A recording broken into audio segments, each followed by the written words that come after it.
Hello there, a very good evening to you. You're watching us on a brand new edition of Vantage Point. We're coming after about a week, but we've got so much of highlights of the week, especially from the Presidential Commission of Inquiry into the bond issuance. We have a story about how the Prime Minister, whether or not he will be summoned, and how exactly the nature of the questioning is going to be. And to talk about all of that and much more, we've got Dr. Vantage here with us in the studio. Thank you so much for joining us. Good evening, Stephanie. Thank you. Well, the highlight of the day has been the Prime Minister being summoned at the Presidential Commission of Inquiry. They said the questions and answers that he'd given earlier is not adequate, and now they've announced a date as to when the Prime Minister will be summoned at the Commission. Just tell us, Doctor, how exactly do you think this question is going to be? What is the nature of the questioning going to be? Is it going to be grilled, or is it going to be something like what happened when Minister Malik Samaravikrama was summoned to the Commission? Is it going to be something that's brief and rosy? Well, if it is, as you said, brief and rosy, I'm sure the Prime Minister will be happy, but it will damage the government because there's an issue of credibility. The Commission has functioned splendidly with the solitary exception of the brief and rosy appearance of Malik and Kabir. So let's hope it doesn't go that way, because this is big. As DSG Yasanta Kodagoda himself said in writing in response to Mr. Mahendran's lawyers, such as Mr. Romesh De Silva, right. This is unprecedented. This is the biggest defrauding of public funds ever in the history of Sri Lanka. Right.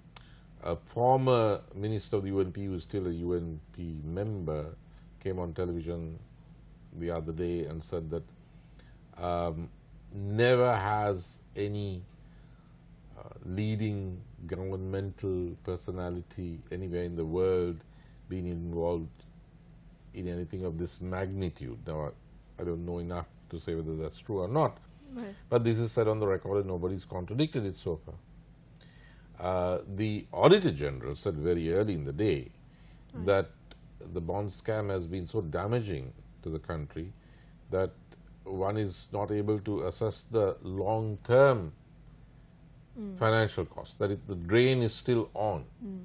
So we are still paying for the sins of somebody. Now, we need to know who that somebody was. There is a basic principle that came up in Watergate, in the Watergate inquiry. When did, in that case, the President, here it's not the President, because the President has not been involved in any capacity, not even a ministerial capacity. So, let's say X. In the case of Watergate, it was, when did the President know and what did he get to know about it? Right. So, here there are a number of questions which need to be asked, which as a layperson, as a member of an audience, rather than a specialist, I can say. One is, why did you pick Arjuna Mahendran when there was already resistance and when the President himself had queried the wisdom of this? He's not even a dual citizen. Now, Mr. I think it was Ajit P. Pereira, I'm not sure, somebody said, apropos the Geeta Kumar Singh issue, Right. That, well, it's all right if you're the governor of the central bank. We've had governors of the central bank who are foreigners. Right. Now, the last time we had a governor of the central bank who was a foreigner, two things happened. One, he recommended policies which triggered a mass uprising which left 8 people dead in August 1953. His name was John Exeter. The second thing that happened was that Mr. S.W.R.D. Bananayake, the moment he was elected Prime Minister, fired him.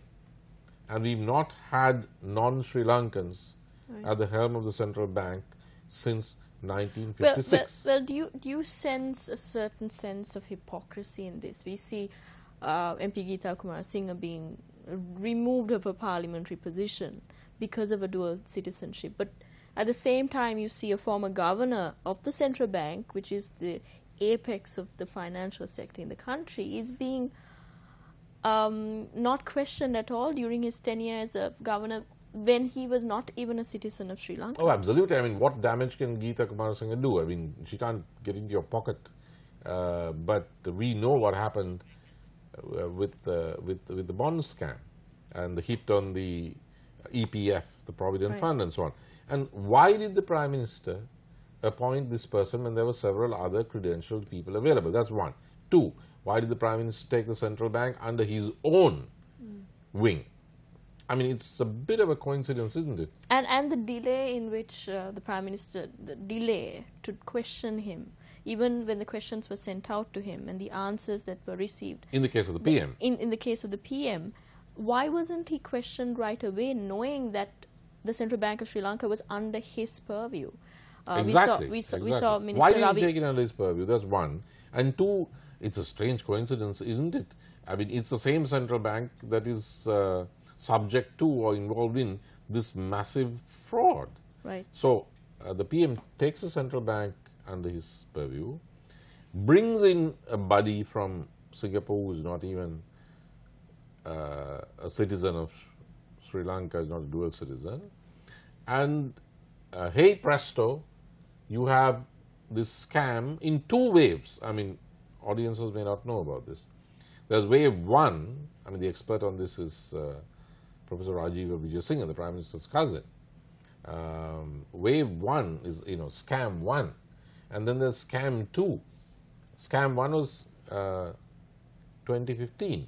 Right. And the President of Sri Lanka said it at the commemorative meeting for Venerable Sobhita in Sinhalese. He said, 3 months after we came into office, these guys defrauded the central bank. But So who are these guys, not him?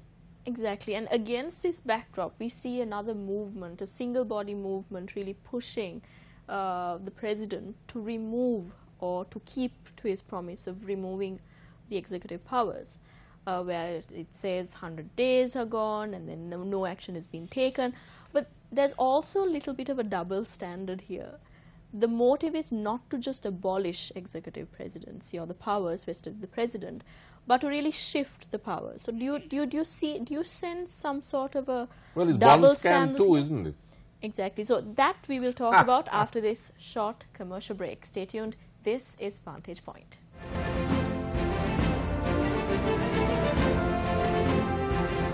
But before the break, we spoke about how exactly the executive presidency is going to be abolished and the movement that has been forming lately. I don't know whether to call it a movement, but four UNP guys. Four UNPers really pushing for this to happen. Yeah. But do you see some sort of double standard here, whether they actually want the executive presidency abolished, or do they want the power shifted to a different Well, it's a position? push back against the bond inquiry. That's what I think it is. I mean, you have to put these things together.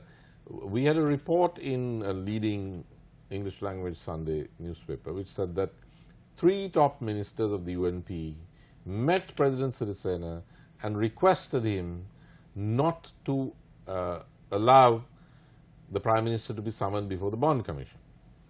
And the President had not been very cooperative.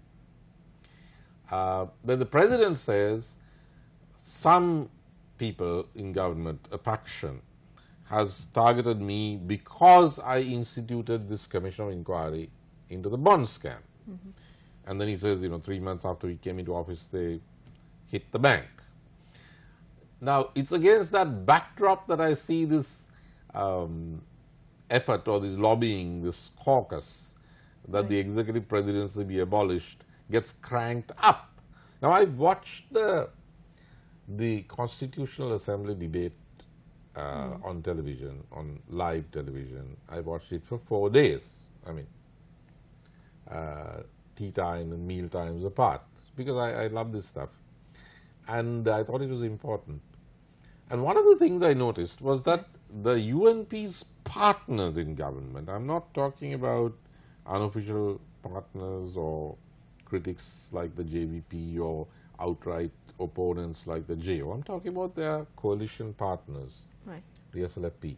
You have the SLFP guys, seniors, Nimal Suripala, Susil Premjayant, getting up, holding up in front of the camera the election manifesto on which Mr. Sirisena, presidential candidate, ran for presidential office in 2015. And then they read out from the manifesto, and it says very clearly that he will not, that he will reduce the excessive and authoritarian powers of the presidency, and that he will not go in for any constitutional change which entails a referendum. So that means no abolition. No abolition. He's going to slim it down. Now they Right. did that in 2015 with the 19th Amendment. So these SLFP guys read it out. They hold up the manifesto, and you can see, I had forgotten what it looked like, but you can see it, you know, I remember the color and so on. Now, having done that, their UNP partners, the principal partners, because they have the most number of cabinet portfolios, they got up for 4 days running. It's not over because there's one extra day which has not been decided upon as yet, because there are 30 MPs who have not spoken. As you can see, I did watch the full thing. Every MP, every UNP MP, supported by every TNA MP, the ones who spoke in English, I couldn't follow what they said in Tamil, but every UNP MP says the presidential candidate promised to abolish the executive presidency. He must go ahead and do it. Now, the SLFP guys have shown the cameras and read out from the manifesto, and that's not what it says. He has fulfilled his promise with the 19th Amendment. If he abolishes the executive presidency, he would be going against his promise merely to shed the excess powers, the authoritarian powers, and not to go beyond those measures or those reforms which do not require a referendum. So, I mean, this is all on camera. This is going on live. So, the UNP is trying to throw out President Sirisena basically, or say, okay, you can hang around till 2020, but your executive powers are gone. Which means our PM, who's in place already, is the guy who's really leading the country. You're, you know, you're going to be a William Gopal or whatever. I mean, the pieces are very clear. Bond scam, don't bring our leader before the commission. Right. President doesn't cooperate. And say, you appointed this, why are you doing this? And his answer is, hey, 3 months after we came into office, somebody, and it wasn't me, robbed the central bank. And I need to get this cleared up. And then they suddenly, they say, contrary to all the evidence, the president promised to abolish the executive presidency, get him out, or take those powers away.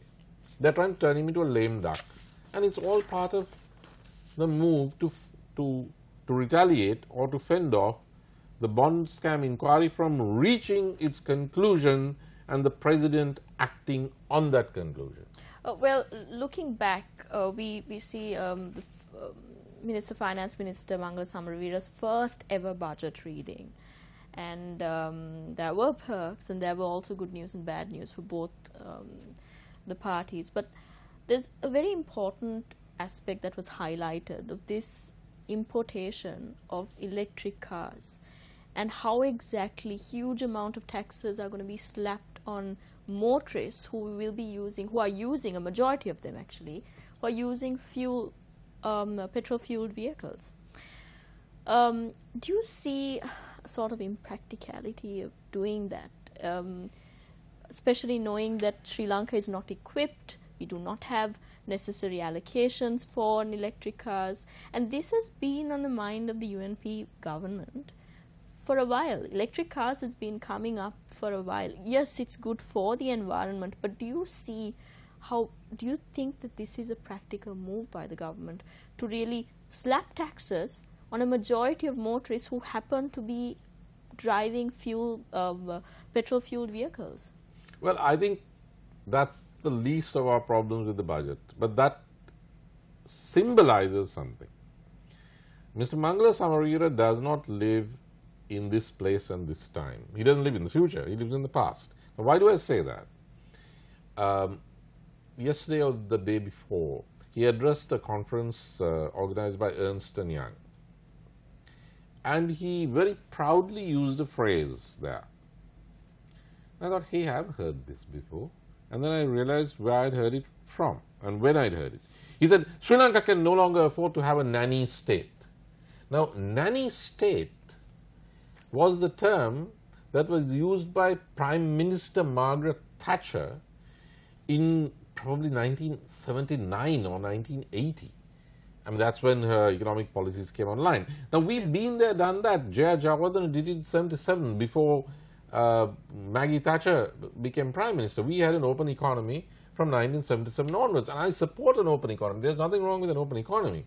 But certainly because of the Southern uprising in the late 80s, Prime Minister Premadasa kept saying, look, just opening up further, liberalizing and privatizing won't do.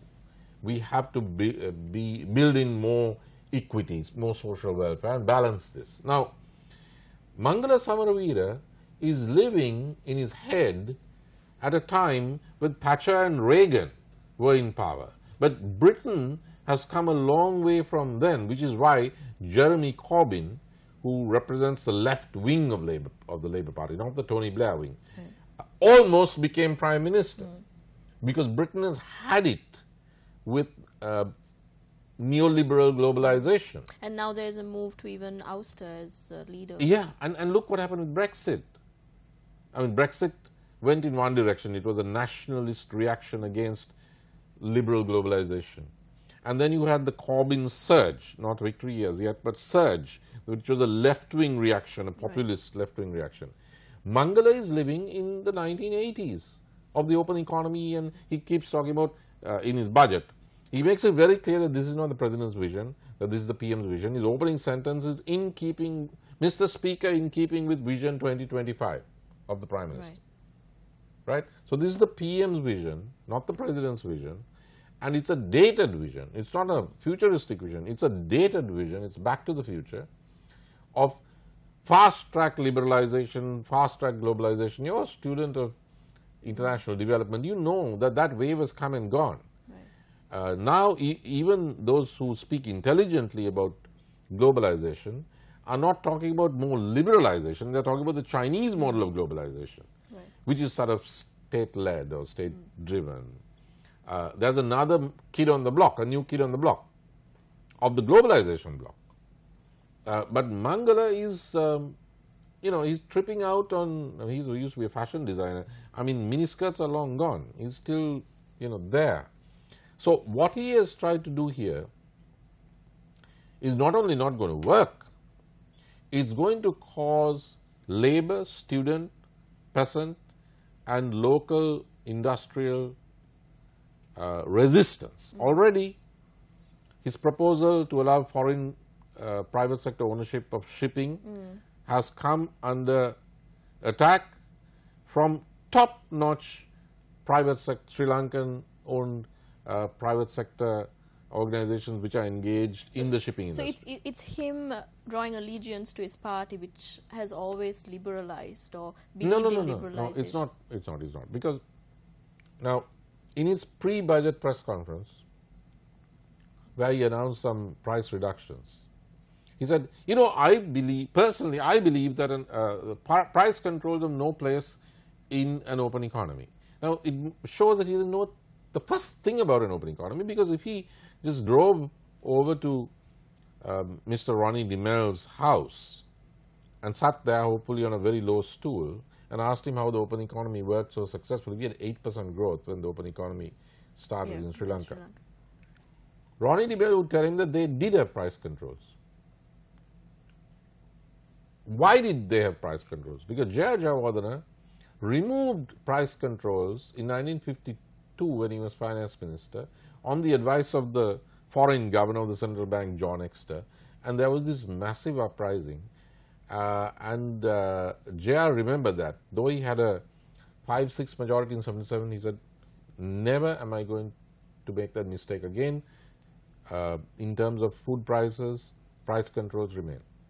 Now, Mangala doesn't know this stuff. Premadasa didn't believe in further liberalization when there was a proposal to by Dr. Chanak Amartunga at the All Parties Conference. I was present. That private ownership of land be given as a constitutional right. President Premadasa from the chair said, no, land is the patrimony of all the people. He said in English, land is the patrimony of all the people. So, neither Jayajawardena nor Premadasa believed in the kind of unfettered, completely open, cowboy open economy that Mangala Samaraveer is talking about. They had a balanced open economy where the state played a major role. The Mahavali scheme, I mean, it was entirely state. This is the biggest development program ever in the history of Sri Lanka. Entirely state-owned. With just few minutes left for the program, we'll definitely talk about that after we come back after this short commercial break. And also we need to speak about Trump's extensive visit to Asia, which was quite remarkable. When we come back on Vantage Point.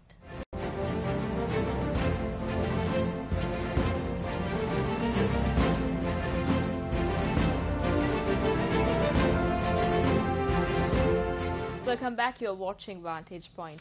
So Doctor, even though this budget was titled the Blue and Green Economy, do you think anything of it reflected the unity of two parties? No, no. It's not even mainstream UNP policies.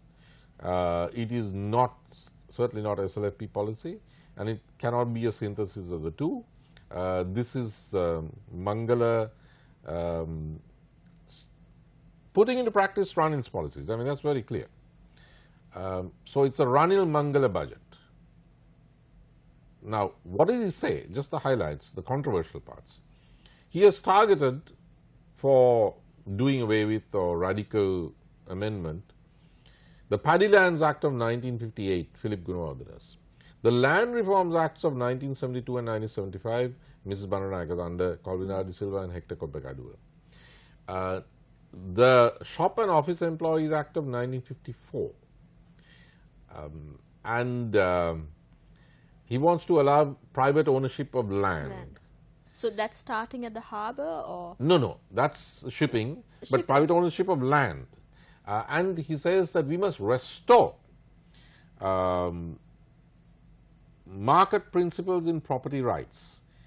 And in terms of high-rise housing, foreigners are going to be allowed to own. So, but there was a restriction of there was, because above the 4th floor, 3rd yeah, floor. because I mean, look, how does the upwardly mobile middle class, the upper middle class, the professionals, people, you know, you're going to be one of them.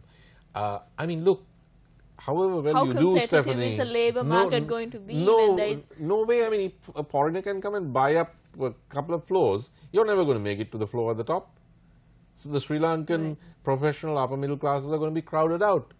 I mean, if market principles are going to operate in land and foreigners can come and buy up land, this is not a huge country, this is an island. They'll just buy up the land. What's going to happen to the landless peasantry? What's going to happen to smallholders? I mean, there's a reason that the land reforms of 72 and, well, 58 Paddy Lands Act and 72 and 75 were brought. But is it because Sri Lanka is now looking through the glass of whether or not we can be a tourism hotspot? That way, even that way, it doesn't make sense how exactly foreigners look can. In China. China is the biggest, the fastest economic success story. In 40 years, they lifted 1 billion people into relative prosperity from poverty. You know, no foreigner can own land in China. It's not possible. So, where does this come from? Why didn't, I mean, the UNP never allowed it before. When if they wanted to, Ronnie DeMille, Jayajawardena and Premadasa would have done that. Gamanidhi Sanayake would have done that. I mean, Gamanidhi Sanayake had a Swarna Bhumi program which is to give land to the landless. Premadasa had the Presidential Task Force on Land Redistribution, that is state-owned land, 750,000 hectares were earmarked for handing over to people who didn't have land. They could use it to build houses, they could use it for cultivation. And there was going to be a second wave. I was there when the task force kicked off, where unutilized land was going to be taken by the state and given to people who would work it. the Sri Lankan governments, be they UNP or SLP, had ruled out foreigners being able to own large tracts of land in Sri Lanka. They took over the plantations. And Mangal is trying to bring this in. He's not going to get the government a single vote. He's going to get a peasant movement. There's already a big one led by the JVP. You're going to get the peasants, you're going to get the students, because he wants the private sector more in university education. You're going to get the labor movement, and already the local industrialists, because he wants to open up sectors, remove tariffs, and open it up for foreign companies. And the local industrialists, they're all going to turn against the government, all because of this very, very strange budget. Right. But just before we wrap up, very quickly, we need to talk about someone who has been lately having, not lately, but his presidential election and his campaign was basically built on it, an inclusive kind of economy. Trump. We'll talk about him before we wrap up. He had one of the most remarkable Asian tours, but do you think it was a successful tour? Well, his tour was a success for the Chinese, certainly, the Chinese. because they wowed him. He seemed to have had a very good very good. They wowed him. You know, they gave him top treatment, took him to the Forbidden City, the first foreign statesman or leader to be allowed into the Forbidden City. Clearly, the Chinese showed Trump, and through Trump, the world media, and through the world media, the world. Right, right. So he's having exactly China was. He's having a more friendly approach towards his foreigners. He's climbed down towards China. He's climbed down towards China. Oh yeah. And Russia seemed to be having a better approach this time around. Well, yeah. But of course, there are problems back in the United States over this hacking and so on. But I mean, it's good. President Trump should get out more often. He'll see more of the world and understand it better. He certainly seems to have changed his attitude to China on trade and so on. He's understood what he's dealing with and who he's dealing with. Thank you very much, Doctor, for joining us on Vantage Point today. And that's a wrap of Vantage Point. Remember, you can send us your questions, your opinions to newsfirst.lk, and this place will always be open, and we'll definitely feature them on the program next fortnight. Until we meet again, this is Stephanie Lazarus.